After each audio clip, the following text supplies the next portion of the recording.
दोस्तों, तो कैसे हैं आप लोग? आई होप सब ठीक होंगे और अपनी पढ़ाई अच्छे तरीके से कर रहे होंगे। तो हमने अपनी यूनिट 2 स्टार्ट कर दी थी। इसका मैंने पार्ट 1 डाल दिया था। वे दो अलग अलग वीडियो डाली थी, लेकिन वो पार्ट 1 ए और पार्ट 1 बी था। आज हम अपना पार्ट 2 स्टार्ट करते हैं। पार्ट 2 स्टार्ट करने से पहले हम अपने पार्ट 1 में जो हमने पढ़ा था उसको एक बार रिवाइज कर लेते हैं, थोड़ा फास्ट ट्रैक वे में। सबसे पहले हमने पढ़ा था मैनेजमेंट का इंट्रोडक्शन है। प्रिंसिपल ऑफ मैनेजमेंट क्या होता है? देखो, प्रिंसिपल है सिद्धांत।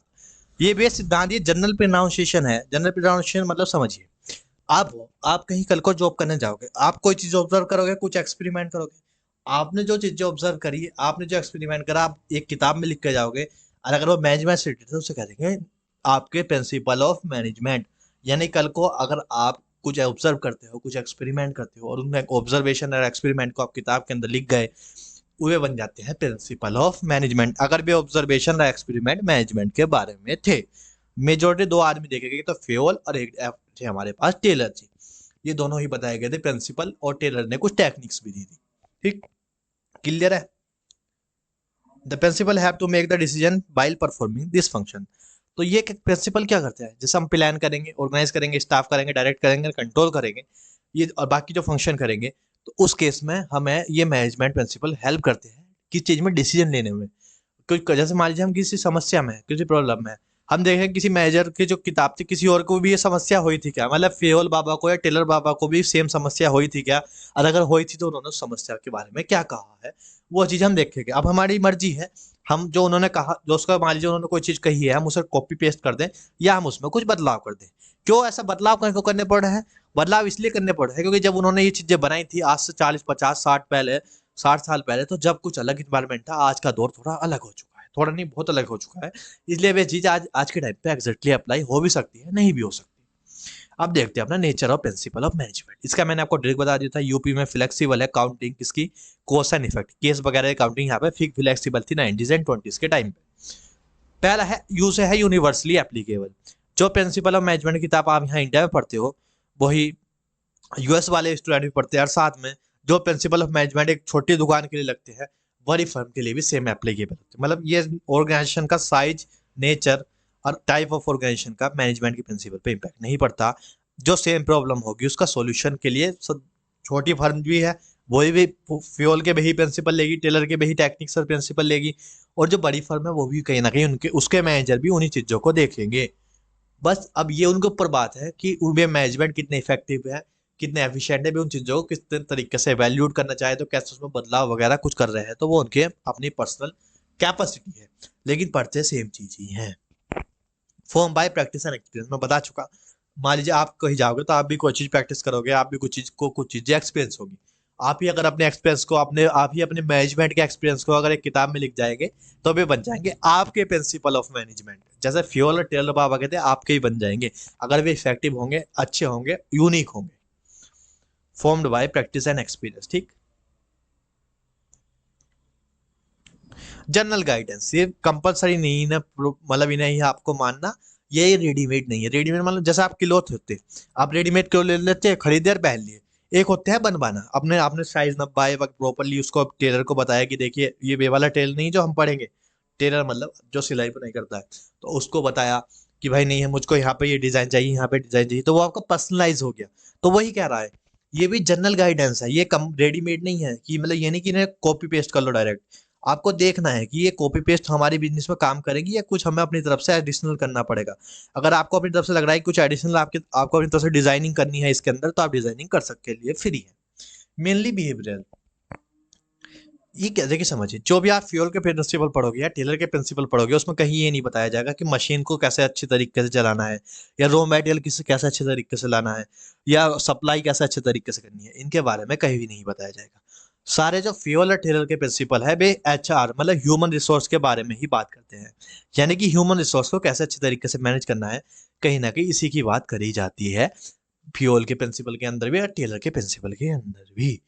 तो प्रिंसिपल ऑफ मैनेजमेंट मेनली यही बताते हैं कि जो हमारा ह्यूमन रिसोर्स है, जो हमारी बिगेस्ट एसेट होती है किसी भी इंटरप्राइज की, ह्यूमन रिसोर्स, उसको कैसे इफेक्टिवली मैनेज करा जाए ताकि वो अच्छे से अच्छा प्रोडक्शन करके दे।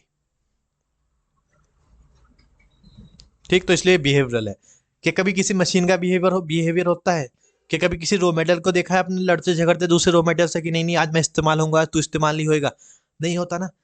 ये बिहेवियर या ये लड़ाई झगड़े ये सब कौन करता है? ये ह्यूमंस करते हैं। ह्यूमन रिसोर्स को ही अच्छे तरीके से मैनेज करने के लिए प्रिंसिपल बनाए गए। ठीक, इन्हें एब्सोल्युटली ये फ्लेक्सिबल है। फ्लेक्सिबल का मतलब कॉपी पेस्ट करना जरूरी नहीं है, इनमें आप एडिशन डिलीशन कर सकते हैं अपने सिचुएशन के हिसाब से। कोज एंड इफेक्टिव कि ये किसी पर्टिकुलर सिचुएशन में लगते हैं। मान लीजिए आपके पास कोई समस्या है, आप गए, अगर आपको तबीयत खराब नहीं तो आप डॉक्टर के पास क्यों जाओगे? इस तरीके से अगर आपको बिजनेस में कोई डिसीजन मेकिंग में प्रॉब्लम नहीं आ रही तो आप प्रिंसिपल की तरफ नहीं जाओगे। आपको कोई प्रॉब्लम आ रही है तो आप देखोगे कि जो हमारे जो सीनियर थे या कहे तो हमारे जो पूर्वज थे फ्योल और टेलर बाबा, उनके साथ भी ये समस्या तो नहीं आई थी, और आई थी तो उन्होंने क्या समाधान के बारे में जिक्र करा है। आप देखोगे क्या समाधान उन्होंने बताया। अगर उनका बताया हुआ समाधान आपको लग रहा है कि आज भी पूरा का पूरा कॉपी पेस्ट हो सकता है, तो CTRL C CTRL V करके कॉपी पेस्ट कर दीजिए। और आपको लग रहा है कि नहीं नहीं कॉपी पेस्ट नहीं होगा, हमको बदलाव करने की जरूरत है, तो आप मॉडिफिकेशन भी करने के लिए फ्री है। कंटिजेंट, ये जब application change as per requirement, जैसे जैसे रिक्वायरमेंट आप उसके हिसाब से इसमें चेंज कर सकते हैं, कोई दिक्कत नहीं।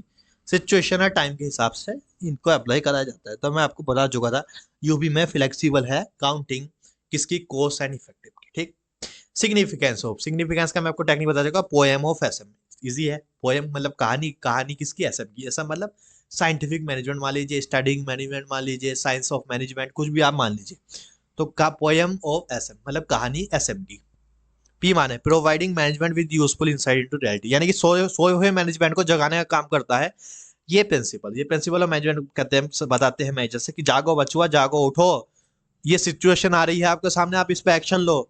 ये आपकी प्रॉब्लम आ रही है, आप इस पे एक्शन लो, इस तरीके से लो। या आपको लग रहा है कि कुछ बदलाव करके लेना है तो लो, पर लो, उठो। तो ये रियलिटी में किसे लाता है? मैनेजमेंट को। प्रिवेलिंग बिजनेस सिचुएशन को समझने में मदद करते हैं किसे? मैनेजमेंट को जगाने का काम करते हैं ये प्रिंसिपल। ये कहते हैं मैनेजमेंट उठो जागो, समस्या आ रही है उसका समाधान करने के लिए तैयार हो। ऑप्टिमम यूटिलाइजेशन, इसका मैं एग्जांपल दे चुका था, अब नहीं दूंगा। कल के वीडियो में एकदम प्रॉपर बताया था कि हमारे पास जो है हमारी इच्छाएं कभी पूरी नहीं होती। आज हमारे पास बाइक है तो कार चाहिए, कार है तो ऑडी चाहिए, ऑडी है तो BMW चाहिए, BMW है तो हेलीकॉप्टर चाहिए, चार्टर प्लेन चाहिए, चार्टर प्लेन है तो हेलीकॉप्टर चाहिए, हेलीकॉप्टर है तो और ज्यादा हेलीकॉप्टर चाहिए। तो हमारी बात कभी खत्म नहीं होगी। इस लेकिन हमारे पास रिसोर्स तो लिमिटेड है, पैसा तो हमारे पास लिमिटेड रहता है, इसलिए हमें उनका ऑप्टिमम यूटिलाइजेशन करना पड़ता है। मतलब उन्हें इस तरीके से अरेंज करना पड़ता है जिससे हम मैक्सिमम अपने लिए बेनिफिट जनरेट कर सकें। उसके बाद है मीटिंग चेंजिंग इन्वायरमेंट। अगर आप चेंजिंग इन्वायरमेंट को मीट नहीं करोगे तो आप नोकिया बन जाओगे। अब आपको खुद को देख रहा है आपको नोकिया बनना है, सैमसंग। चेंजिंग इन्वायरमेंट के लिए इसको मॉडिफाई भी करा जाता है। ठीक, फुलफिल सोशल रिस्पॉन्सिबिलिटी, आप सोसाइटी के रिसोर्स इस्तेमाल कर रहे हो, उसकी लेवल ले रहे हो, उसका मटेरियल इस्तेमाल कर रहे हो, उसके पेड़ पौधों का यूज कर रहे हो, धरती का यूज कर रहे हो, पोल्यूशन कर रहे हो, तो आपकी कुछ रिस्पॉन्सिबिलिटी भी है सोसाइटी के टुवर्ड्स भी। अपने कंज्यूमर और अपनी सोसाइटी के टुवर्ड्स आपकी कुछ रिस्पॉन्सिबिलिटी। साइंटिफिक डिसीजन, एक डिसीजन तो ले लिया आपने रैंडमली कि यार ये सिचुएशन हो रही है तो चलो मैं इस पे ऐसी ये वाले रिएक्शन अपने तरफ से कर लेता हूँ, वो हो गया आपका रैंडम। रैंडम हो सकता है आपका एक्सपेरिमेंट सही हो जाए, लेकिन वो रैंडम है तो उसमें चांस कम है। एक आपने फ्यूल या टेलर का पढ़ा कि यार ये फ्यूल बाबा ने ये चीज कही थी, ये चीज करी थी, और ये चीज आजकल जो आज भी ये चीज एप्लीकेबल हो जाती है। तो आप सोचोगे कि यार यही चीज करके देख लो, इसमें थोड़ा एडिशन डिलीशन कर लो। तो साइंटिफिक डिसीजन लिया ना आपने, समझदारी का डिसीजन लिया ना, इसलिए कहे कि साइंटिफिक डिसीजन है, प्रिंसिपल ऑफ मैनेजमेंट। अगला है प्रिंसिपल ऑफ मैनेजमेंट बता, are used on the basis of managing training education research. Training education research के बेस पे मैनेजमेंट के प्रिंसिपल बने हैं। जब फ्यूल डीलर बाबा थे उन्होंने कुछ रिसर्च वगैरह करी, उसके बेस पे ये सब चीजें आज हमारे सामने आई। अब हमने पढ़े थे इसके पास फ्यूल के प्रिंसिपल। इसका मैंने आपको कल नहीं बताया, dad of command and direct share gives remuneration to you for CDS of equity. सही समझिए, हर किसी के डैड होते हैं, अब कमांड भी देते हैं, डायरेक्शन भी देते हैं, लेकिन साथ में जेब खर्ची भी यानी कि पॉकेट मनी भी देते हैं। तो dad of command and direction gives remuneration यानी कि पॉकेट मनी टू यू, यानी कि जिसके डैड उसको देते हैं, फॉर CDS, एक याद कर लेना, CDS of equality stability and initiative, कि आपको समानता मिले, आप स्टेबल रहो और आप इनिशिएटिव देते रहो। इसके लिए आपके डैड आपको जेब खर्ची देते रहते हैं। इसलिए ये प्रिंसिपल ऑफ फ्यूल की प्रिंसिपल की मैंने शॉर्ट ट्रिक आपको बता दी थी। ठीक, dad of command and direction gives remuneration to you for CDS of equality stability and initiative, कि आपको इक्वलिटी मिले, आपको आप स्टेबल रहो, आप इन नई नई चीजों में इनिशिएटिव लेते रहे। इसके लिए आपके जो डैड है जो आपको कमांड भी देते हैं, डायरेक्शन भी देते हैं, लेकिन साथ में आपको जेब खर्ची भी वही देते हैं। डी से क्या है, डिवीजन ऑफ वर्क। ये मैं बता चुका कि एक बंदा हर काम में एक्सपर्ट नहीं है, तो आप बंदे की एक्सपर्टीज के हिसाब से उसके काम को डिवाइड करिए। Authority and responsibility, authority and responsibility एकदम क्लियर कट होनी चाहिए कि हम किसके लिए रिस्पॉन्सिबल है, किसने हमको ऑथराइज करा है। डिसिप्लिन होना कंपलसरी है, वरना बिना डिसिप्लिन के कुछ नहीं होता। क्लास में भी अगर डिसिप्लिन नहीं हो, मॉनिटर अच्छा नहीं हो, तो आप लोग क्या करते हो आपको ही पता है, मेरे को ही पता है। तो यूनिट देखोगे DAD यानी कि डैड। ऑफ स्मॉल में है तो ऑफ का कोई मतलब, जो चीज स्मॉल में है उसका मतलब नहीं है, जो चीज कैपिटल में है उसी का मतलब है। कमांड, कमांड देखो, यूनिटी ऑफ कमांड। ठीक, यूनिटी ऑफ कमांड मतलब एक ही बंदा कमांड दे रहा है। यूनिटी ऑफ डायरेक्शन, जब सेम ऑब्जेक्ट के सेम गोल होता है, डिवीजन जैसे एक डिवीजन होता है, मतलब परचेज डिवीजन है। यूनिटी ऑफ कमांड मतलब पूरी ऑर्गेनाइजेशन के लिए। यूनिटी ऑफ डायरेक्शन जब एक बंदा कुछ कॉमन ऑब्जेक्ट होता है, जैसे परचेज डिपार्टमेंट का ऑब्जेक्ट है अच्छा रॉ मटेरियल लाना, तो उस केस में एक बंदा उनको डायरेक्शन देता है, परचेज मैनेजर। तो unity of command, unity of direction. तो पर देखिए dad, DAD dad, of small है तो उसका कोई मतलब नहीं है। Command, unity of command, and direction मतलब unity of direction. Gives small है तो कोई मतलब नहीं होगा ना। रेमुनरेशन, रेमुनरेशन टू एम्प्लॉय, जैसे कि मतलब कहा है पसीना सूखने से पहले उसको उसके हिस्से का पैसे मिल जाने चाहिए। तो रेमुनरेशन देना, अच्छा रेमुनरेशन देना कम एम्प्लॉय को जरूरी है। टू यू देखो सब स्मॉल है, टू यू फॉर स्मॉल है तो इसका कोई मतलब नहीं। CDS क्या है? Centralization and decentralization. सेंट्रलाइजेशन क्या, एक बंदा सारी अपने पास पावर रख रहा है, छोटी फर्म में चल जाता है, लेकिन बड़ी फर्म में ये नहीं हो पाएगा, एक बंदा हो जाएगा पागल, इसलिए कर देते हैं डिसेंट्रलाइज, अलग अलग डिवीजन बना लेते हैं। ठीक, ओ ठीक, ऑफ ऑफ स्मॉल है तो कोई दिक्कत नहीं है, तो वैसी है। Equity, sorry equity, equity stability of person, मतलब बार बार बंदे को निकालो मत, वरना बचे हुए जो एम्प्लॉय हैं उनके मन में भी कहीं ना कहीं एक डर आ जाता है कि यार ये कंपनी निकाली है, कहीं अगला नंबर हमारा ना हो। तो उनका ध्यान प्रोडक्शन करने पर नहीं, इन चीज़ों पर ध्यान रहता है कि यार कहीं अगला नंबर हमारा ना हो। ठीक, तो ये हो गया स्टेबिलिटी एंड इनिशिएटिव। इनिशिएटिव ये रहा, इनिशिएटिव लेते रहो। अब इसमें कुछ चीज रह गई, क्या रही देखिए। एक तो subordinate of general interest to individual interest, ये आपको अलग से याद करना पड़ेगा कि आप अपना भला ही नहीं सोचो, पूरी की पूरी पार्टनरशिप पूरी यार। इससे पहले पता मैंने कंपनी लॉ का पार्टनरशिप एक्ट पढ़ाया था, तो बार बार वही पार्टनर पार्टनर आ जाएगा अब, तो समझिए। तो क्या बोलते थे, subordination of individual interest to general interest क्या कह रहा है, ये कह रहा है कि आप अपना भला ही नहीं सोचो, पूरी की पूरी फर्म का भला सोचो, फर्म का भला होगा तो आपका ही भला होगा। ठीक, इसके अलावा एक स्केलर चैन इसमें रहेगी, वो स्केलर चैन तो हम ले चुके ना। CDS, हाँ CDS, तो C and D से हो गया ये, और S से हो गया स्केलर चैन। स्केलर चैन क्या था कि स्केलर चैन ये था, मान लीजिए A को कोई बात D को बतानी है, समझिए लेट्स सपोज A को कोई बात अगर D को बनानी है, A जाएगा ऐसे करके जाएगा। मान लीजिए यहाँ है B, यहाँ है C, और यहाँ है E। अगर A को कोई बात D को बतानी है तो कोई चैन बनी हुई, हर एक ऑर्गेनाइजेशन की एक हायरार्की बनी हुई होती है, फ्लो होता है। मान लीजिए ऐसे फ्लो हो रहा है, A B को बता रहा है, B उसे बता रहा है, D को D, वो A B को बता रहा है, B C को बता रहा है, C E को बता रहा है, फिर D बजा रही है। तो इसे कहते हैं स्केलर चैन, एक चैन ऑफ फ्लो में इंफॉर्मेशन फिल होती है। लेकिन इसका एक एक्सेप्शन है जिसे कहते हैं गैंग पैंग। मान लीजिए A को कोई बात D को बतानी है, जो A को पता चला B का कोई फ्रॉड, अगर A B को बताएगा तो B अपना फ्रॉड छुपा लेगा, आगे देने नहीं देगा, तो एमरजेंसी केस में A डायरेक्ट D के पास भी जा सकता है। तो ये हम पढ़ चुके।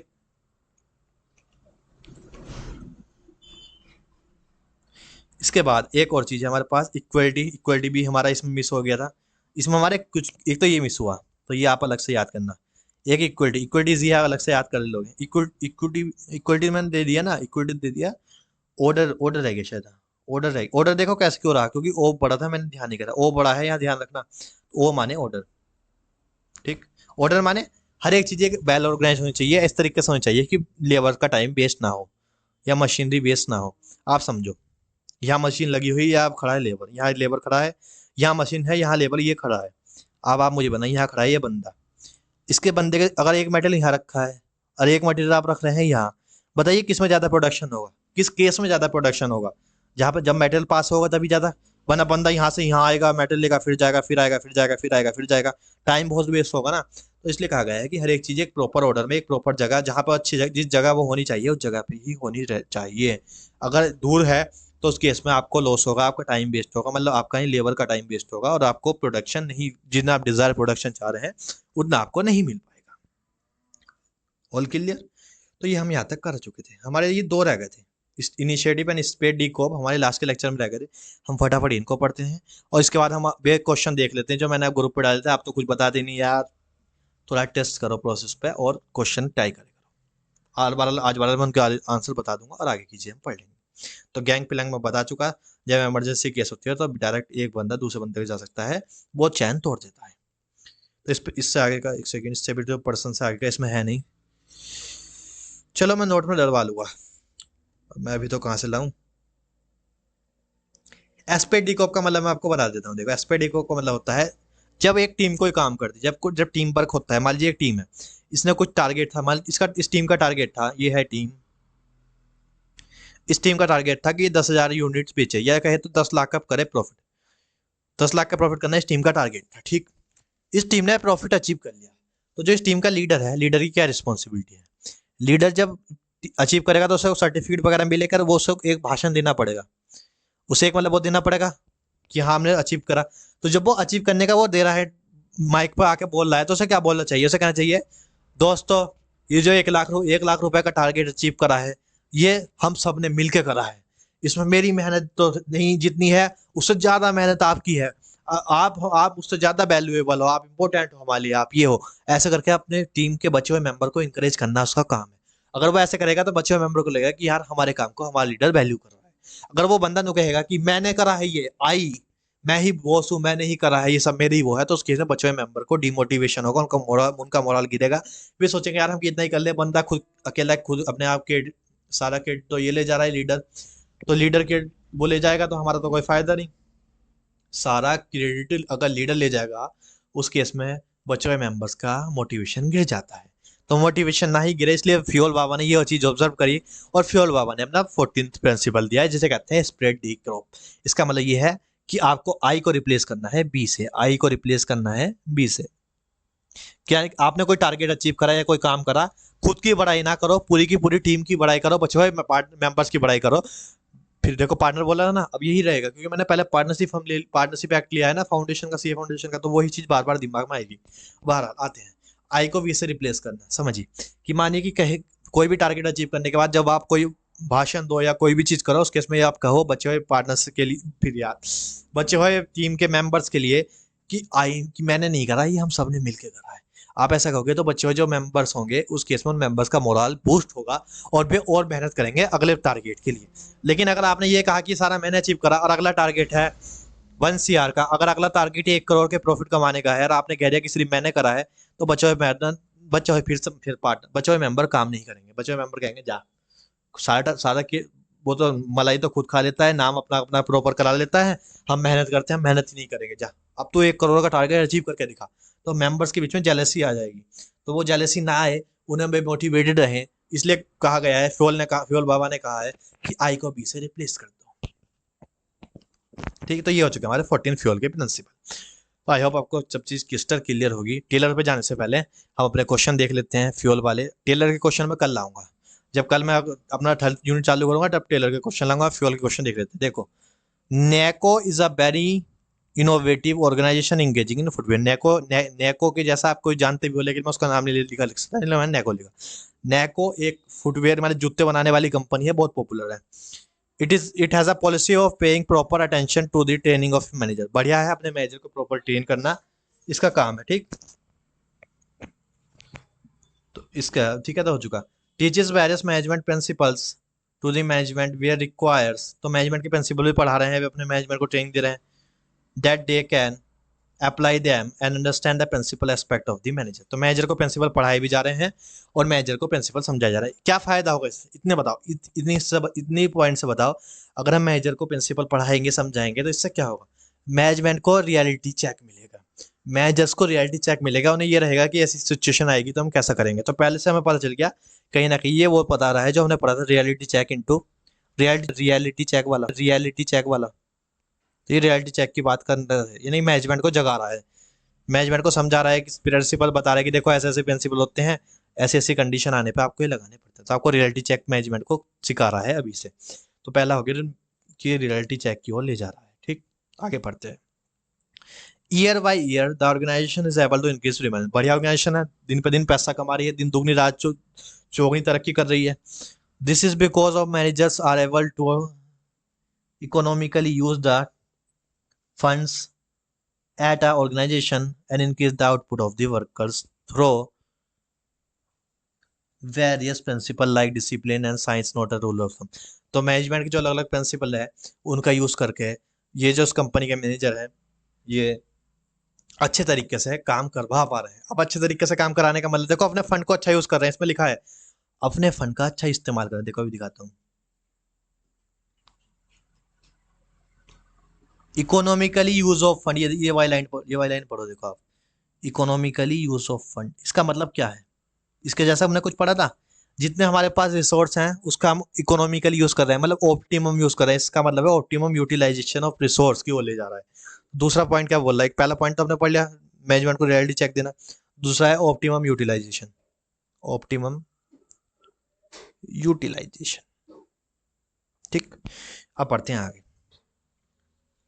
This year company will open it's 14th branch, 13 branch खोल चुके हैं पूरे भारत में। कितना बड़े, मतलब ग्रो कितनी स्पीड से कर रहे हैं देख लो बंदे। Firm has decide to start a campaign for the adopting poor child, जो गरीब बच्चे हैं उनको ये अडॉप्ट करने का आप काम करेंगे। तो ये क्या कर रहे हैं? अब ये किस तरफ चल गए आप समझ रहे हो? सोसाइटी की नीड फुलफिल करने की तरफ जा रहे हैं। जो सोसाइटी में गरीब बच्चे हैं, जो बच्चे अच्छे तरीके से अपना पालन पोषण नहीं कर पा रहे या अपनी एजुकेशन नहीं कर पा रहे, उन्हें अडॉप्ट कर रहे हैं। तो ये तीसरा पॉइंट जा रहा है हमारे पास सोशल नीड की तरफ, कि आप सोशल नीड फुलफिल कर रहे हो, सोशल नीड। तीसरा पॉइंट है सोशल नीड की तरफ। ठीक, तो मैंने 3 पॉइंट निकाल दिए। तो आपको ऐसे पढ़ पढ़ के अलग अलग पॉइंट निकालने हैं। इनका टारगेट है 500 गरीब बच्चों को अडॉप्ट करना। Organisation put noticeable example to adopt the, क्या बोलते हैं, in the front of other. तो ये भाई एग्जाम्पल तो पूर्व कर ही रहे हैं कि भाई इन्होंने इतना, क्या बोलते हैं, अपना बच्चों को अडॉप्ट करा सोसाइटी की नीड फुल। अभी आपसे पूछ रहा है, इसमें लिखा नहीं गया, ये आपसे कह रहा है कि आपको बताना है कि मैनेजमेंट की कौन कौन से सिग्निफिकेंस और कौन कौन से नेचर यहाँ फुलफिल हुए हैं। तो आइए दिखाते हैं, ठीक है ना। आई होप आपको केस स्टडी कैसे पढ़नी पड़ती है, उसमें से कैसे पॉइंट निकालने पड़ते हैं वो पढ़ें। देखें इसके नेचर में क्या था। नेचर से यहाँ पर कुछ एप्लीकेशन है, universally applicable form by practice, general guidance, mainly behaviour flexible, ऐसा कुछ था वहाँ? ऐसा कुछ नहीं था। नेचर की तो कोई बात नहीं। बात करते हैं सिग्निफिकेंस की। सिग्निफिकेंस में के पॉइंट थे वहाँ? हाँ थे। देखो कौन कौन से पॉइंट थे,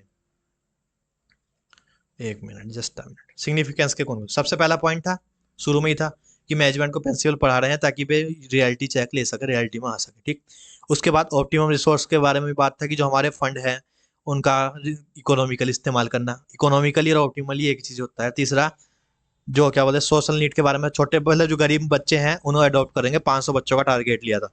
तो ये तीन के तीन तीन तीन सिग्निफिकेंट जो है प्रिंसिपल ऑफ मैनेजमेंट की, वो इस क्वेश्चन में ये ऑर्गेनाइजेशन फुलफिल कर रही थी। ठीक, ऐसे करके पढ़ा जाता है। देखते हैं next question, just a minute.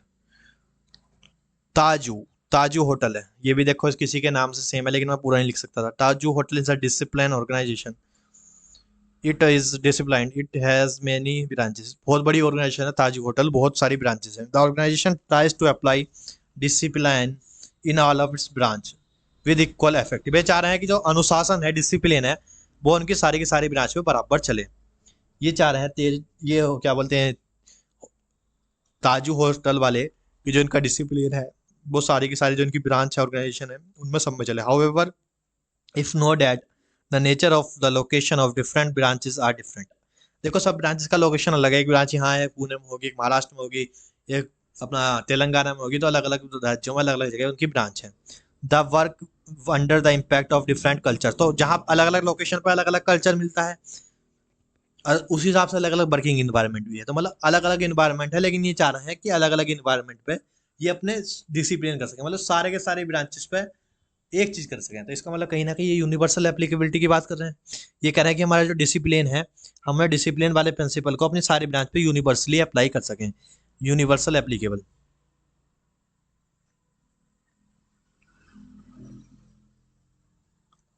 कि जो डिसिप्लिन है वो हम अपनी सारी ब्रांच पे यूनिवर्सली एप्लीकेबल कर सकें। एक हमारी ब्रांच लंदन में है, एक जापान में है, एक फ्रांस में है, तो वहाँ पे भी डिसिप्लिन रहे। तो यूनिवर्सल एप्लीकेबिलिटी की बात कर रहे हैं ना, कि जितनी भी हमारी ब्रांच है सब जगह ये चीज़ हो पाए। Even the then the discipline as an important management principle is applicable in all branch, चाहे छोटी हो चाहे बड़ी हो। देखो सेम लाइन थी वहाँ भी, चाहे स्मॉल हो, चाहे चाहे फॉरेन में हो, चाहे इंडिया में हो, चाहे स्मॉल हो चाहे लार्ज हो, चाहे कैसे भी हो, लेकिन सब में एक एक चीज लगेगी, तो उसे कहेंगे यूनिवर्सल एप्लीकेबल। देखो हमने पढ़ा था। वही बात कर रहा है, एक सेकंड, जस्ट अ मिनट। ये नेचर के बारे में बात कर रहे हैं। देखो ये रहा, ऑल टाइप्स ऑफ ऑर्गेनाइजेशन, चाहे छोटी हो बड़ी हो, लोकल हो ग्लोबल हो, वही बात कर रहा है यहाँ पे भी। तो इन्हें ये जो इनकी ऑर्गेनाइजेशन है ना, डिसिप्लिन मेंटेन करना है सारी में, चाहे इंडिया के अंदर हो बाहर हो, छोटी हो बड़ी हो, कुछ फर्क नहीं पड़ता। ठीक है, नाम पढ़ चुके, आगे देखते हैं। तो एक तो हम निकाल चुके, एक नेचर तो निकाल चुके कि ये यूनिवर्सली एप्लीकेबिलिटी की बात कर रहा है कहीं ना कहीं। अब देखते हैं आगे। Recently it is a format special body of 5 members to do research on a cross function experience. ठीक, तो इसने क्या करा, इसने एक ऑर्गेनाइजेशन बनाई जिसमें इसने क्रॉस फंक्शन एक्सपीरियंस लेना चाहा। The organisation has learn through experience of the competitor and understand among various functional department in importance of increasing the productivity in the organization। ये कहा, जिसने बंदे बैठाए, ये सोचा यार डिसिप्लिन कैसे मेंटेन करा जाए, ये जो होटल वाले कह रहे यार डिसिप्लिन कैसे मेंटेन करें, हमारे ऑर्गेनाइजेशन तो मस्त चल रही है लेकिन डिसिप्लिन की कमी है यार, डिसिप्लिन सारी जगह नहीं हो पा रहा इक्वल मेंटेन। तो इन्होंने कहा एक बात बताओ, जो बच्ची हुई कोई दूसरी ऑर्गेनाइजेशन है जो जो ऐसी है जैसे हमें ग्लोबल, ऐसी ग्लोबल जो दूसरी ऑर्गेनाइजेशन है, उनका ऑब्जर्व करो। 5 बंदों की टीम बनाई, उनसे कहा कि आप ऑब्जर्व करो कि यार बेडिसिप्लिन कैसे मेंटेन कर रहे हैं, जब बे जैसे डिसिप्लिन मेंटेन करेंगे तो हम भी वैसे ही कर पाएंगे। So broadly, it can be understand how much body is getting affecting the organization. When it's come to remuneration of employees, the organization adopt payment of different salaries in the same post। देखो तीसरी बात, दो इसने बताओ कितनी गलती करी। Discipline देखो यहाँ समझो, इसने क्या एक और प्रिंसिपल पढ़ा हमने जनरल नेचर का, क्या गया जनरल गाइडेंस की, जनरल गाइडेंस के बारे में बात कर रहे हैं यहाँ कहीं ना कहीं। और यहाँ क्या कह रहा है, देखो सेम पोस्ट के लोगों को ये अलग अलग सैलरी दे रहे हैं, तो मतलब रेमुनरेशन इक्वालिटी का प्रिंसिपल हम कर रहे हैं, इक्वालिटी का प्रिंसिपल खत्म कर दिया इन्होंने। भाई अगर किसी की सेम पोस्ट है तो सेम पोस्ट पे सेम सैलरी होती है। भाई कोई सी है, मतलब कोई किसी कंपनी में सी होता है तो सेम पोस्ट पे जनरली सेम सैलरी होती है स्टार्टिंग में। तो अब जो सेम पोस्ट है, सेम काम कर रहे हैं, तो सैलरी भी सेम दो ना। तो यहाँ इक्वालिटी का प्रिंसिपल मेंटेन नहीं हो पा रही है, इसलिए कई डिसिप्लिन का इंपैक्ट हो रहा होगा इसी की वजह से। तो यहाँ पे इक्वालिटी की बात हो गई, तो आपको ये पॉइंट लिखने पड़ते हैं। तो यहाँ पे आ गया equality. The logic is by the organization that remuneration is based on the situation and depending on the employees capacity। मतलब फालतू की बात हो गई यार, ये एम्प्लॉय की कैपेसिटी क्या मतलब, आपको जो पोस्ट सेम है, काम सेम ले रहे हो, तो बिल्कुल रेमुनेशन भी सेम दो ना, सिटी बीटी से तुमको क्या लेना भाई। तो ये वही है। तो अब क्या पूछा, देखो the point out the nature of principal of management. तो ये हमसे नेचर की बात कर, नेचर मेनली 2 थे, 3 थे, नेचर मेनली 3 थे, कौन कौन से देखिए। यहाँ पर नेचर 3 की बात हुई, लेकिन इन्होंने एक प्रिंसिपल भी हार्म करा है फ्यूल का, वो है इक्वालिटी का। देखिए नेचर देखिए,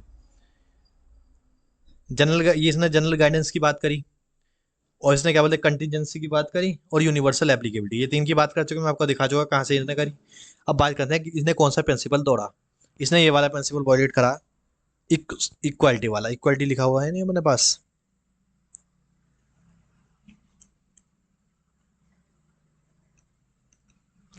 इसकी इक्वालिटी भी नहीं था यार।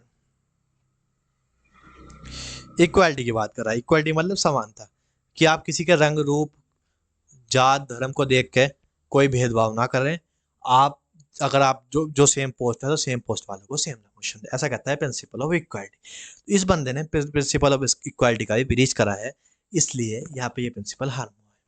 तो इक्वालिटी ऑर्डर बता चुका था मैं, स्केलर चैन बता चुका, ऑर्डर बता चुका, इक्वालिटी बता चुका, स्टेबिलिटी और पर्सनल बता चुका कि अलग अलग पर्सनल की स्टेबिलिटी रहनी चाहिए, रेमुनरेशन भी बता चुका, एसपीडी को भी बता चुका, सब चीज बता चुका मैं आपको ये। ठीक, तो इसने इक्वालिटी का भी ब्रीच करा है कि इसने समानता का अधिकार का उल्लंघन करा है। तो ये हमारा क्वेश्चन था। ठीक, अगला question, Ramesh in owning of a printing press. Ramesh एक प्रिंटिंग प्रेस का ओनर है। The size of organisation decrease increase during the present year. कुछ सालों से इसकी ऑर्गेनाइजेशन का साइज बढ़ता जा रहा है, अच्छी बात है, बढ़िया बात है, पार्टी देने वाली बात है। There are many employees who work in organisation. काफी एम्प्लॉइज हैं जो उस ऑर्गेनाइजेशन में काम करते हैं। ठीक, the organisation is good considering good for earning lot of reputation in the market. काफी इज्जत कमाया। देखो जब आपसे क्वेश्चन पूछे कि इसके फायदे बताओ तो आप शुरू से पढ़ो, लेकिन आपके पूछा है ना कोई वायलेशन, कुछ डिसएडवांटेज बताओ या कुछ गलत चीज बताओ। यहाँ पूछा है कि फ्यूल का कौन सा प्रिंसिपल तोड़ा, उसके बारे में बात बताओ। इसने फ्यूल का कौन सा प्रिंसिपल नहीं माना, उसके बारे में बात बताओ। ऐसे केस में हाउ एवर वर्ड पे ध्यान रखना। हाउएवर बट से आगे ही कोई लफड़ा करा होगा। अगर आपसे क्वेश्चन पूछे कि इस चीज़ की कमी बताओ, तो उस केस में आप हाउएवर के बाद का पढ़ेंगे तो भी आपको क्लिक हो जाएगा। हाउएवर के बाद ही कोई लफड़ा होता है जो आपको पढ़ के समझ में आ जाएगा, अगर आपने प्रैक्टिस करी होगी क्वेश्चन की। तो क्या कह रहा देखो, however when it come to making key decision, कि जब बड़े डिसीजन लेने की बात होती है, तो जो the organisation relating to many things he never consider the opinion of the subordinate. तो ये जो ऑर्गेनाइजेशन बनाई थी, ये रमेश जो था, रमेश चालू था, इसके ये ओनर था इस ऑर्गेनाइजेशन का। जब भी कुछ काम होता था बढ़िया कर देता था, लेकिन जब भी कोई डिसीजन लेने की बात आती थी तो अपने छोटे लोगों को इग्नोर कर देता था, सिर्फ खुद ही डिसीजन ले लेता था। Even the size of organisation increasing, size बड़ा हो रहा है लेकिन, मतलब ऑर्गेनाइजेशन का पढ़ लो, ऑर्गेनाइजेशन का साइज बड़ा हो रहा है, लेकिन उस केस में भी बंदा सारी चीज अपने, सारी पावर अपने पास रख रहा है। हमने ये पढ़ा था, फोयोल का प्रिंसिपल था, सेंट्रलाइजेशन एंड डिसेंट्रलाइजेशन। क्या कहता था, ऐसा आप तभी तक करो, सेंट्रलाइजेशन आप तब तक रखो जब तक आपका ऑर्गेनाइजेशन का साइज छोटा है, ऑर्गेनाइजेशन का साइज बढ़ नहीं रहा। लेकिन अगर आपके ऑर्गेनाइजेशन का साइज ग्रो हो रहा है तो आपको डिसेंट्रलाइज करना चाहिए। तो वो प्रिंसिपल फ्यूल का जो था वो इसने वायलेट करा है। ऑर्गेनाइजेशन बढ़ रही है, दिन पर दिन तरक्की कर रही है, लेकिन ये बंदा सारी पावर अपने पास ही रखना चाह रहा है। तो ये यहाँ पे कौन सा था, CND, यानी कि सेंट्रलाइजेशन एंड डिसेंट्रलाइजेशन का प्रिंसिपल का हुआ है violation. Next question, bright light king एक बल्ब की मैन्युफैक्चरिंग कंपनी है। Everything work well in the company, company में सब बढ़िया चल रहा था। HR गुड, अच्छा HR, मतलब अच्छा ह्यूमन रिसोर्स था, अच्छे लोग थे। Whenever due to some reason less number of employees, जब भी कोई रीजन होता है जिसकी वजह से कम, क्या बोलते हैं, कम एम्प्लॉयज आते थे, तो जो बचे हुए एम्प्लॉयज होते थे वो आपस में उसका बंदे का काम डिवाइड कर लेते। मान लीजिए 10 बंदे थे, 10 बंदों को 100 यूनिट बनानी थी, 10 बंदों को 100 यूनिट बनानी थी। अब ये 10 में से 2 बंदे नहीं आए, 10 में 2 बंदे नहीं आए तो कितने बंदे आए, 8 बंदे। तो 8 बंदे आए तो अब 8 बंदे ही 100 यूनिट का काम बांट रहे हैं आपस में। तो ऐसा कर लेते थे, अगर कोई पर्सन, पार्टनर नहीं बोलना इस बार, कोई पर्सन नहीं आया, तो उस केस में बचे हुए जो एम्प्लॉयज थे वो उस एम्प्लॉय का काम आपस में डिवाइड कर लेते, जिससे कंपनी को कोई शॉर्टेज फेस ना करनी पड़े, यूनिट पूरी की पूरी प्रोड्यूस होती रहे, 100 की 100 यूनिट। ठीक, यहाँ तक समझ में आया। ऑर्गेनाइजेशन ने एक एग्जाम्पल सेट करा था इस चीज से, कि है ना, देखो कितनी में यहाँ पे क्या दिखा, यहाँ पे यूनिटी या कहे तो कोऑर्डिनेशन बढ़िया है। The organisation however has one feed drawback, लेकिन ऑर्गेनाइजेशन की एक कमी थी। In the marketing department, marketing department में एक दिक्कत चल रही थी। उसके क्या चल रही थी, the employees many a time does not take any decision from their side with self confidence, कि जो मार्केटिंग डिपार्टमेंट के जो वर्कर थे, एम्प्लॉयज थे, वो खुद से डिसीजन ले नहीं पाते थे। However the output of the department is good, लेकिन आउटपुट गुड था, लेकिन वो डिसीजन मेकिंग नहीं ले पा रहे थे। This is mainly due to the proper use of management knowledge of applying proper delegation that the work effort are not based and all of there is utilisation experience. देखो पढ़ो, कौन सा यहाँ पे फ्यूल बाबा का प्रिंसिपल मेंटेन हुआ, एस्प्रेड डिकोप, यानी कि एस्प्रेड डिकोप यानी कि हम, मैं की जगह हम, आई की जगह भी, यानी कि यहाँ जेलसी फैक्टर नहीं था, यहाँ एम्प्लॉयज के बीच में जेलसी फैक्टर नहीं था, तो ये वाला प्रॉपरली मेंटेन हुआ। देखो आई की जगह भी, मतलब ये अगर ये यहाँ पे स्प्रेड डिकोप नहीं होता तो 8 बंदे कहते हैं कि नहीं नहीं, हम 100 यूनिट नहीं बनाएंगे, हमें उतनी यूनिट बनाएंगे हम जितनी यूनिट हमारे हिस्से की आती है। तो आई के हिस्से की आती है, मतलब जितनी यूनिट मेरे हिस्से की आती है मैं उतनी यूनिट बनाऊंगा, बी से मुझे कोई मतलब नहीं, हाँ सबसे मुझे मतलब नहीं है। लेकिन यहाँ क्या कह रहा है, यहाँ कह रहा है कोई नहीं, सब हमारे ही भाई हैं, 100 यूनिट बनानी थी, 2 बंदे नहीं आए तो हम 8 बंदे मिलकर बना लेंगे। तो आई से रिप्लेस हो गया बी का, यानी कि मेरा काम नहीं है, ये हमारा काम है, तो मेरे काम से हमारे काम पे शिफ्ट होए, तो इसलिए स्प्रेड डिकोप वाला प्रिंसिपल यहाँ फुलफिल हुआ, आई की जगह बी हुआ। कौन सा प्रिंसिपल वायलेट हुआ, तो यहाँ पे वायलेशन हुआ इनिशिएटिव का, कि जो वर्कर्स या एम्प्लॉयज इन्हीं का इनिशिएटिव था, उनका इनिशिएटिव किल कर दिया उस डिपार्टमेंट ने। समझो, यहाँ लिखा है ना, देखो, मार्केटिंग डिपार्टमेंट वाले एम्प्लॉय कोई डिसीजन मेकिंग में पार्टिसिपेट नहीं कर पा रहे, कोई डिसीजन मेकिंग में अपनी तरफ से कुछ नहीं बता पा रहे, तो उनका इनिशिएटिव तो किल कर दिया आपने, मतलब उनकी डिसीजन मेकिंग तो आपने खत्म कर दी। तो वो यहाँ पे वो चीज होगी वायलेट, ये वाला प्रिंसिपल वायलेट हुआ। इनिशिएटिव का मतलब ये होता है कि आप बचे हुए एम्प्लॉयज को भी अधिकार दो कि आके आप पार्टिसिपेट कर सकें, अपनी बात खुल कर रख सकें, खुल के अपनी डिसीजन मेकिंग कर सकें, अपनी डिसीजन मेकिंग फ्रीली फेयरली कर सकें, उसे कहते हैं प्रिंसिपल ऑफ इनिशिएटिव। उसका भी यहाँ ब्रीच हुआ है, क्योंकि जो अपना डिपार्टमेंट है, अपना ये मार्केटिंग वाला, इसके जो एम्प्लॉयज हैं वे ये चीज़ खुल के नहीं कर पा रहे, अपने डिसीजन खुल के नहीं ले पा रहे, फ्रीली नहीं ले पा रहे, तो इनिशिएटिव वाले प्रिंसिपल का यहाँ है violation. Significance of principal of management कौन सी यहाँ पे हाईलाइट हुई है? यहाँ पे है providing management into insight into reality, कि मैनेजमेंट को रियलिटी में इंसाइट देना है, इंसाइट देना। क्यों?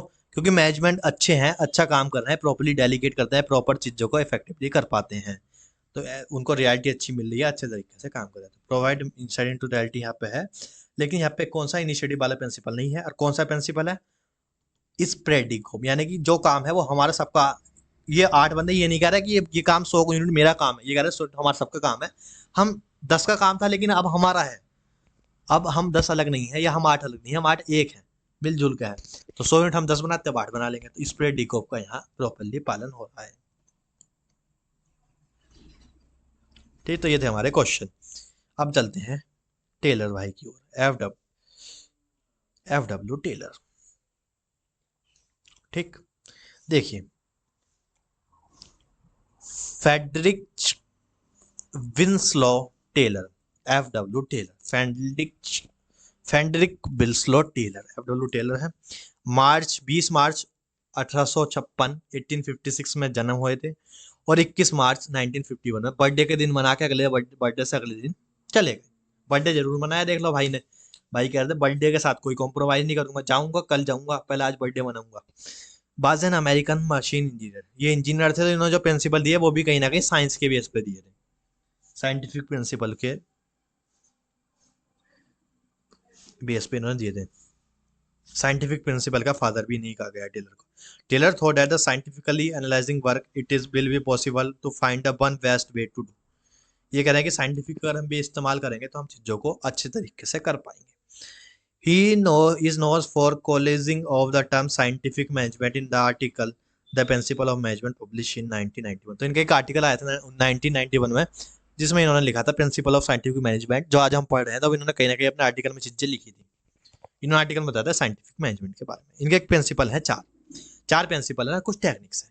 तो प्रिंसिपल कौन कौन से हैं, मतलब एफ डब्ल्यू टेलर के प्रिंसिपल सिद्धांत कौन कौन से हैं, उसके बारे में हम पढ़ते हैं। टेलर भाई ने कौन कौन से प्रिंसिपल देखे गए थे हमें। सबसे पहले बताया था ना, science is not a rule of thumb. Science is not a rule of thumb का मतलब ये है कि एग्जैक्ट डिट्टो कॉपी पेस्ट चीजें नहीं होती, कि ये कोई थंब का रूल नहीं है। जैसे साइंस में तो एक थंब रूल होता है, अगर आपने +2 पढ़ा होगा तो उसमें एक थंब का रूल होता है जो बताता है कि किधर से चार्ज इलेक्ट्रॉनिक, किधर से इलेक्ट्रिसिटी फिल होगी, किधर से मैग्नेटिक फील्ड बनेगा। जो साइंस वाले हैं वो मेरी चीज से रिलेट कर पाएंगे, 10th क्लास में साइंस पढ़ी होगी ठीक से। एक थंब रूल पढ़ते हैं हम 10th क्लास में, कि किधर से हमारा इलेक्ट्रॉनिक फील्ड होगा करंट का, तो किधर से वो इलेक्ट्रॉनिक फील्ड वो बनेगा, मैकेनिकल क्या बोलते हैं यार, चुंबकीय वे बनेगी, चुंबकीय किरण बनती है किधर से, अगर इलेक्ट्रिसिटी फ्लो हुई है तो मैग्नेटिक फील्ड किधर से बनेगा, इलेक्ट्रॉनिक। तो वो साइंस का थंब रूल था, right hand thumb rule, left hand thumb rule, याद करो एक दिन 10th क्लास वाले। तो वही कह रहा है कि ये जो प्रिंसिपल है ये कोई थंब रूल नहीं है। Taylor believed that there was a only best method to maximizing of efficiently and can also be developed through study and analysis। तो ये कह रहा है कि कोई फिक्स थंब रूल नहीं है, ये प्रिंसिपल ये बेस पे बनाए गए हैं एक्सपेरिमेंट के, और हर किसी भी काम को करने का एक ही बेस्ट अल्टरनेटिव होता है। एक बेस्ट अल्टरनेटिव होने का मतलब समझिए, इसका मैं आपको बता देता हूँ। ये है ए पॉइंट, ये है बी पॉइंट, आपको ए पॉइंट से बी पॉइंट पे जाना है। एक रास्ता ये है, एक रास्ता ये है, और एक रास्ता ये है। तो जो शॉर्टेस्ट रास्ता होता है किसी एक पॉइंट से दूसरे पॉइंट पे जाने का, उसे कहते हैं डिस्पर्सल। डिस्पर्सन मतलब shortest way to go from one point to another. Distance कैसे किसे कहते हैं, जो शॉर्टेस्ट वे के अलावा कोई रास्ता है। साइंस वाले बच्चे रिलेट कर पाएंगे, 10th क्लास में पढ़ा होगा, तो 10th क्लास तक साइंस पढ़ी होगी ठीक से, तो समझ पाओगे। एक पॉइंट से दूसरे पॉइंट पे जाने का जो सबसे छोटा रास्ता होता है उसे कहते हैं डिस्पर्सन। जो बचे हुए रास्ते हैं वे ही पहुंचाएंगे उस पॉइंट पे, लेकिन वे थोड़ी देर में पहुंचाएंगे, इसलिए उन्हें कहते हैं डिस्टेंस। तो ये वही बात कर रहा है, ये कह रहा है कि किसी भी काम को करने का एक ही बेस्ट अल्टरनेटिव होता है, यानी कि कहें तो एक ही बेस्ट वे होता है। वे कहीं सारे होंगे, रास्ते कहीं सारे होंगे, नो डाउट, लेकिन एक ही वो रास्ता होगा जो आपको सबसे शॉर्टेस्ट और सबसे अच्छे तरीके से उस जगह पहुंचाएगा। तो यही कह रहा है कि साइंस ये कोई थंब का रूल नहीं है, ये बस एक प्रिंसिपल है जो आपको बताते हैं कि आप किसी भी काम को एक बेस्ट वे से कैसे कर पाएंगे। अगला है हार्मोनी नॉट डिस्कार्ड। समझिए, हर घर में, घर घर की कहानी है कि लड़ाई झगड़े चलते रहते हैं। हर घर में थोड़ी बहुत लड़ाई झगड़े होंगे, जो कि ह्यूमन का एक नॉर्मल बिहेवियर है कि थोड़ी बहुत लड़ाई झगड़े चलते हैं।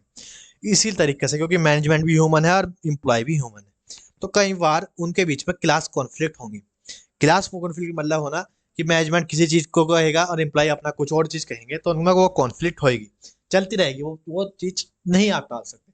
लेकिन वो कॉन्फ्लिक्ट आपकी ऑर्गेनाइजेशन को इम्पैक्ट नहीं करनी चाहिए। ऑर्गेनाइजेशन की पॉइंट की बात आए तो मैनेजर और एम्प्लॉय को एक तरीके से एक पॉइंट पर आकर कोलिनियर हो जाना चाहिए, या फिर कहें तो एक तरीके से सोच एक रखनी चाहिए कि हमें ऑर्गेनाइजेशन का भला करना है। वही चीज कर रहा है ये हार्मोनी और discord. According to Taylor, there are always been a class conflict between the management and worker, क्योंकि मैनेजमेंट भी इंसान है, वर्कर भी इंसान को होता है कि आपस में लड़ाई झगड़े थोड़ी बहुत बातचीत चलती रहती है, तो वो चलती रहेगी।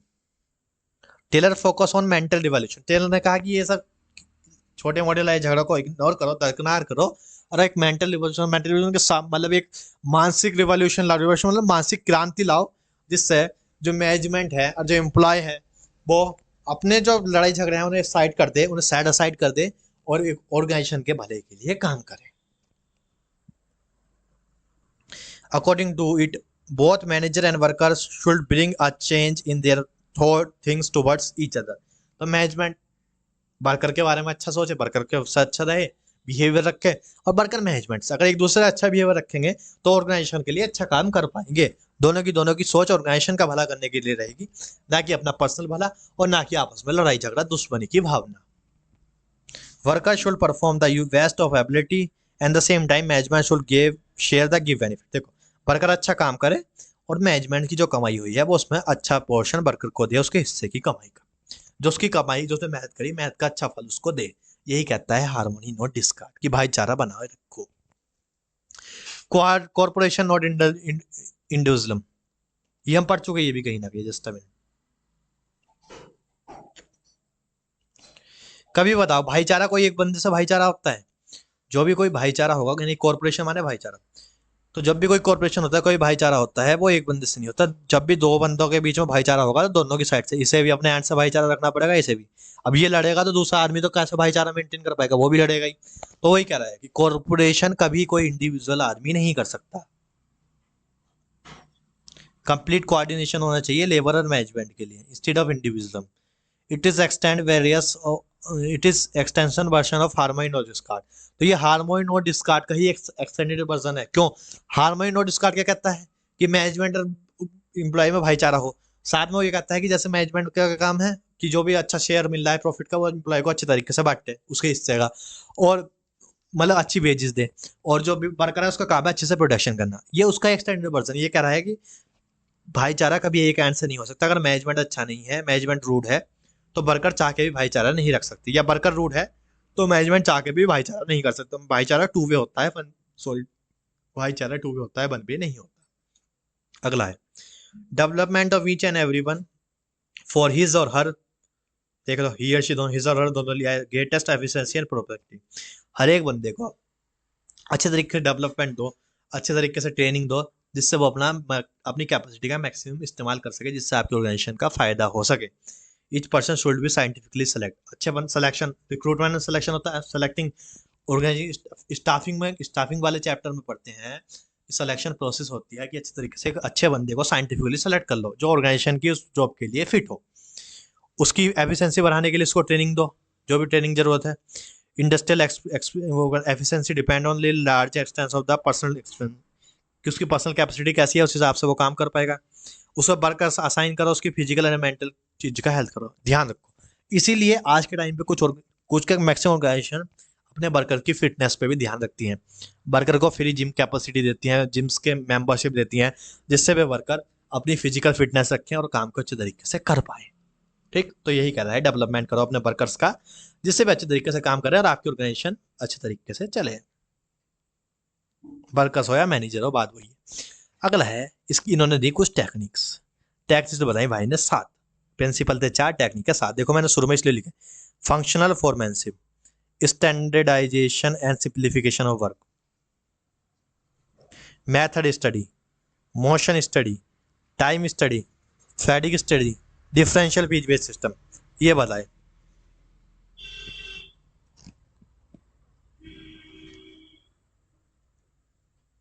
देखो समझो, इसकी ट्रिक बनाते हैं, अभी तो आपके सामने बनाऊंगा, देखो आपको आपको ये भी हो जाए किसी चीज़ की ट्रिक कैसे बनानी पड़ती है।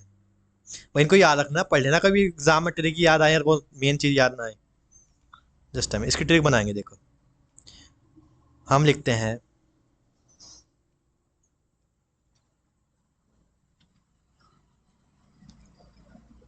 फास्ट, एफ फास्ट मतलब एफ एस टी फास्ट। यार शिट, डाल दूंगा क्लियर पीपीटी में, डाल दूंगा क्लियर पीपीटी में, डाल दूंगा मैं आपको, फिर भी मुझसे बता, देखो एफ से आ गया fast, F F F A, F A दोनों कैपिटी, दोनों कैपिटी, दोनों कैपिटी, दोनों कैपिटी, दोनों कैपिटी, दोनों कैपिटी, दोनों कैपिटी, दोनों कैपिटी, दोनों कैपिटल रख लेना, तो हो गया फास्ट। फास्ट से क्या आया, functional foremanship and standardisation and simplification of work, दो हो चुके, फास्ट से इतना हो चुका। उसके बाद fast motion of time and more time and method, fast motion of time and method gives you fatigue and differential phase based system, gives you fatigue and differential phase based system। दोबारा से मेरे पास साथ पढ़ लो, fast motion of time and method, जितनी जल्दी जल्दी हमारे टाइम और हमारे मेथड बदल रहे हैं उतनी जल्दी हमारी फैटिक स्टडी और हमारी जो बेज है वो बेज में भी इंक्रीज हो रहा है, टाइम के साथ साथ हमारी बेज इंक्रीज हो रही है। तो ये इसकी थोड़ी ट्रिक बना दी, fast motion of time gives you fatigue and differential phase based system। ठीक, आई होप अब आपको क्लियर होगा। चलिए एक एक चीज को पढ़ते हैं डिटेल में, इसके क्वेश्चन कल कर लेंगे अपने चैप्टर 3 करने से पहले, में तो आपको मजा आएगा। इस चैप्टर में इतनी हम टेक्निकल चीज नहीं, चैप्टर 3 में तो मैं आपको एक एक इन्वायरमेंट को इतने मतलब एक चीज को इतनी अच्छे तरीके से बताऊंगा ना, आप कहोगे वहाँ मजा आएगा। प्रैक्टिकल की जैसे हम नोकिया वाली ली थी ना, और भी बहुत सारी है मेरे पास, तो बस आप कंटिन्यू रखना, थोड़ा टेस्ट बिहेव रखना, टेस्ट मेंटेन करके रखना। फंक्शनल परफॉर्मेंस पे कहता है, Taylor believe that all the quantities can not be found in a single person. ये कह रहा है फंक्शनल परफॉर्मेंस कि सारा एक बंदा सारे काम में एक्सपर्ट नहीं हो सकता। Therefore he is the advocate to putting a work under 8 function performance। तो इसलिए उन्होंने काम को 8 तरीके में बांट दिया। पहली टेक्निक में कहा टेलर ने कि देखो एक बंदा सब काम में एक्सपर्ट नहीं है, इसलिए हमने जो वर्कर्स के काम होते हैं यानी जो फैक्ट्री मैनेजर के काम होते हैं उसके अंदर हमने 8 अलग अलग टाइप में बांट दिया। तो 8 अलग अलग टाइप में बांटने वाली है कि 8 में से आप जिस टाइप के अंदर फॉल करोगे आप उस टाइम पे होगे, उस टाइप का काम करना। रूटीन चेक का काम अगर आपको अच्छा आता है तो वो करो, इंस्पेक्शन का काम, इंस्ट्रक्शन देने का काम अच्छा कर सकते हो तो वो करो, कॉस्ट चेक करने का काम कर सकते हो तो कॉस्ट चेक करो, डिसिप्लिन मेंटेन करवा सकते हो तो डिसिप्लिन मेंटेन कराओ, स्पीड बॉस बन सकते हो तो स्पीड बॉस बनो। स्पीड बॉस मतलब कि अच्छे जितनी टाइम स्पीड से काम होना चाहिए उतनी स्पीड से काम हो रहा है। टारगेट मान लीजिए, टारगेट था 100 यूनिट 10 दिन में बने, ऐसा टारगेट है कि 100 यूनिट 10 दिन में बने, 100 यूनिट 10 दिन में बने, ऐसा टारगेट है। तो क्या ये टारगेट पूरा हो पाएगा, क्या यूनिट उतनी स्पीड से बन रही है या नहीं, तो वो देखना किसका काम है, स्पीड बॉस का। गैंग बॉस देख रहा है प्रॉपर्ली सब चीज, गैंग सारी प्रॉपर काम कर रही है नहीं। रिपेयर बॉस जब भी कोई मशीन में तोड़ फोड़ हो रही है, मशीन काम नहीं कर रही, टाइम टाइम पे चेक करे कि मशीन प्रॉपर्ली काम करती रहे, रुके ना, क्योंकि अगर मशीन रुकी तो प्रोडक्शन रुक जाता है। तो रिपेयर बॉस का काम ये है वो टाइम टाइम पे मशीन को मेंटेन करता रहे। इंस्पेक्टर ये वो वाला नहीं, इंस्पेक्टर का काम ये है गुड की क्वालिटी को चेक करना, गुड एज पर क्वालिटी है या नहीं है, तो ये सब काम करना है। ये वर्कर से ऊपर है लेकिन ये वर्कर को ही डायरेक्शन देते हैं। ठीक, तो जैसा आपका क्वालिटी है आप उस हिसाब से ये काम मैनेज कर लेना। अगला है standardization and simplification of work. देखो रॉ मटेरियल लोगे आप, सबसे पहले आप रॉ मटेरियल प्रोक्योर करके, तो रॉ मटेरियल लेने से फिनिश गुड की सेल होने तक, फिनिश गुड की सेल होने तक या कहूँ तो आफ्टर कस्टमर सर्विस तक भी आपका एक सिंप्लीफाइड वो होना चाहिए। इसे कहते हैं प्रोडक्शन चैन, जैसे कहते हैं चैन ऑफ प्रोडक्शन। तो ये जो आपकी चैन है ये आपकी सिंप्लीफाइड होनी चाहिए, एकदम स्टैंडर्ड होनी चाहिए, जिससे कोई किसी के दिमाग में ये ना रहे कि यार हमारा काम ऐसे होना चाहिए वैसे होना चाहिए, और काम एकदम स्मूथली चलता रहे, रॉ मटेरियल स्मूथली प्रोक्योर हो, उसे वेयर हाउस में स्टोर रखो, वेयर हाउस में स्मूथली उसे प्रोडक्शन के पास भेजो, प्रोडक्शन अच्छे से हो जाए, उसके बाद उसकी पैकिंग लेवलिंग और भी चीज़ें होती हैं, और वे सब चीज़ें होने के बाद डिलीवरी कस्टमर के पास पहुंचाना, आफ्टर कस्टमर सर्विस, तो वे सब चीज़ स्मूथली चले। स्टैंडर्डाइजेशन बीइंग यूनिफॉर्मिटी होनी चाहिए काम में, जो डिपार्टमेंट जो काम कर रहा है वो उसमें यूनिफॉर्मली करे, प्रिक्योरमेंट से लेकर डिलीवरी तक सारी बिजनेस एक्टिविटी। ठीक, तो ये होता है स्टैंड। सिंप्लीफिकेशन मीन्स समझो,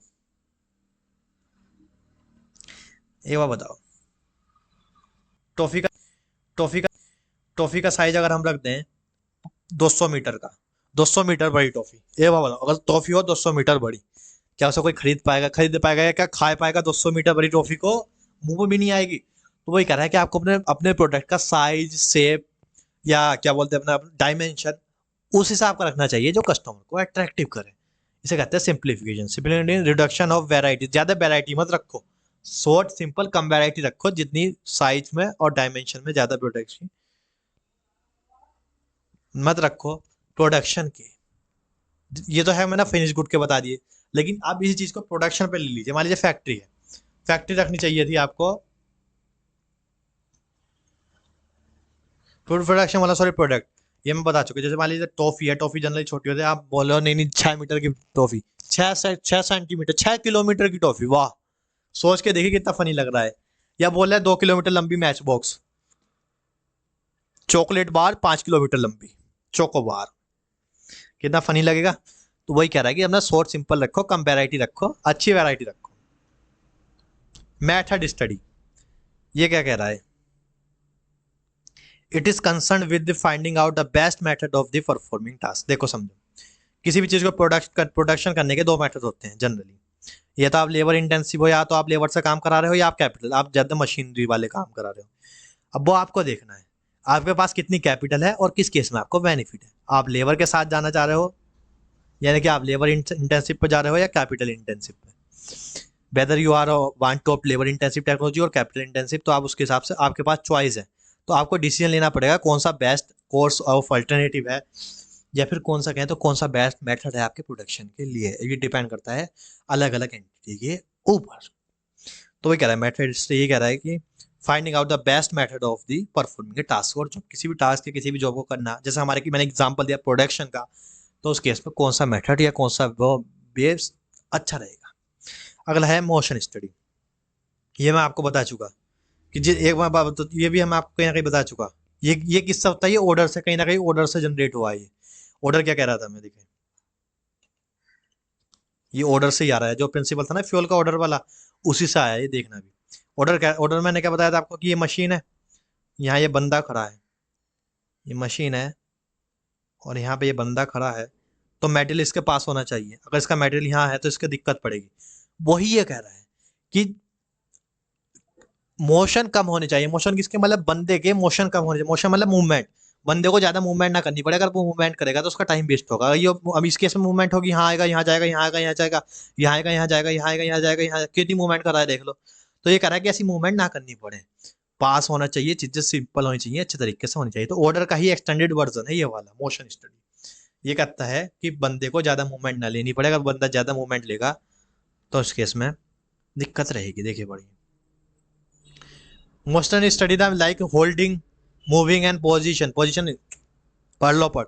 holding, moving and positioning, changing so that only concern motion, यानी कि जो काम की मूवमेंट है, काम की मूवमेंट हो, अननेसेसरी मूवमेंट ना हो।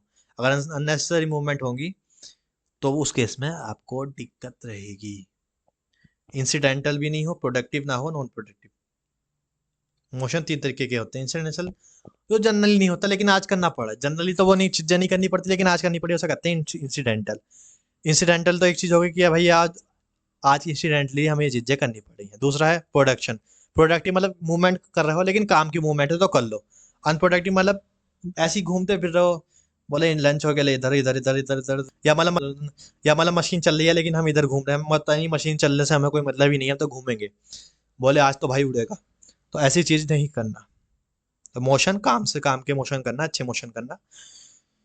तो ये कहीं ना कहीं एक्सटेंडेड वर्जन किसका है, ऑर्डर के बारे में ही एक्सपैंड करा गया, क्या टेलर ने अपनी टेक्नोलॉजी के अंदर बताया है।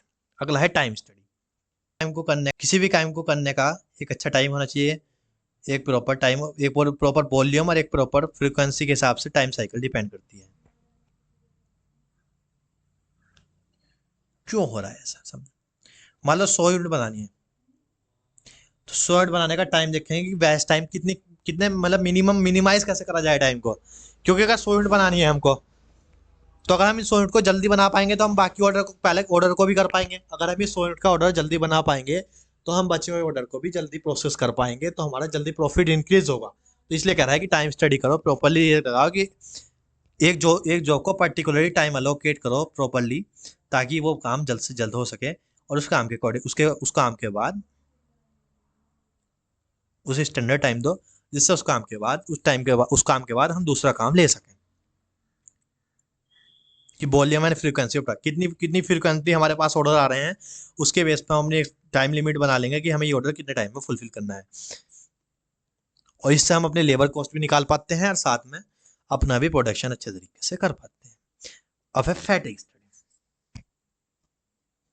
फैटिग स्टडी क्या है? आपका एम्प्लॉइज अगर ऐसा है जो हर मिनट पर आराम कर रहा है, बोला हर 5 मिनट बाद बोला है नहीं मुझे प्यास लगी है, मुझे ये लगा है, मुझे वो जाना है, मुझे वहां जाना है, तो अगर आपका एम्प्लॉय फ्रिक्वेंटली रेस्ट ले रहा है तो उस केस में आपका काम टाइम पे नहीं हो पाएगा। फैटिग स्टडी ये कहती है, फैटिग स्टडी कुछ नहीं है कि आप ऑब्जर्व करते हो अपने एम्प्लॉयज के रेस्ट लेने के टाइम को, कि हमारा एम्प्लॉय कितने कितने टाइम पर रेस्ट ले रहा है, ये बताता है हमारे पास फैटिग स्टडी। फैटिग स्टडी ये कहता है कि हमारा एम्प्लॉय कितने कितने टाइम पर रेस्ट ले रहा है, उसको कैसे रेस्ट लेना चाहिए, क्योंकि रेस्ट तो भाई लिवाना पड़ेगा, इंसान है मशीन नहीं है, और मशीन को भी रेस्ट चाहिए होता है, तो उसको रेस्ट तो देना पड़ेगा, लेकिन रेस्ट प्रॉपर टाइम पे दे रहे हैं नहीं दे रहे, कितना प्रॉपर पूरे टाइम का दे रहे हैं नहीं, रेस्ट देने के बाद भी वो काम कर रहा है नहीं, तो वो सब चीज़ ऑब्जर्व करना ही फैटिग स्टडी कहलाती है। डिफरेंशियल पीस बेस्ड सिस्टम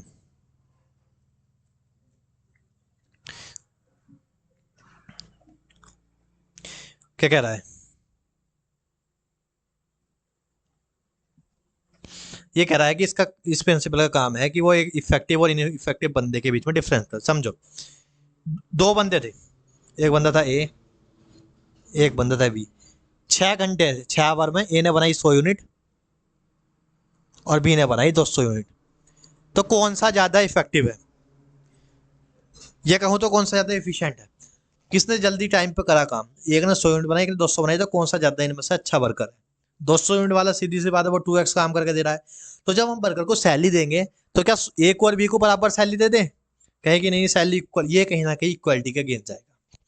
क्यों जाएगा? उसका लॉजिक है क्योंकि बंदा एफिशिएंट ज्यादा हो रहा है, सेम पोस्ट पे है, लेकिन सॉरी सेम पोस्ट पे है, लेकिन इसको हम कलर या इसकी जेंडर के बेस पर डिफरेंशिएट नहीं कर रहे, इसकी एफिशिएंसी के बेस पर, इसकी कैपेसिटी के बेस पर डिफरेंशिएट कर रहे हैं, तो वो करना जायज है, लॉजिकल चीज है। इसको सैलरी भी 2x देनी चाहिए या 2x नहीं तो इससे तो ज्यादा देनी चाहिए इसे। तो बी की सैलरी जो है, सैलरी मान लीजिए इसे सैलरी मिल रही है 500 रुपीज पर डे, तो इसे 1000 दो या 800 से 1000 के बीच में इसकी होनी चाहिए कम से कम, तभी ये बंदा करेगा। नहीं बंदा सोचेगा कि यार ये भी 100 यूनिट बना रहा है 6 घंटे में, इसे ही 500 दे रहे हैं, मुझे भी 500 दे रहे हैं, तो मैं क्यों काम कर ले, मैं भी आज से 100 यूनिट बनाऊंगा। तो आपका प्रोडक्शन गिरेगा।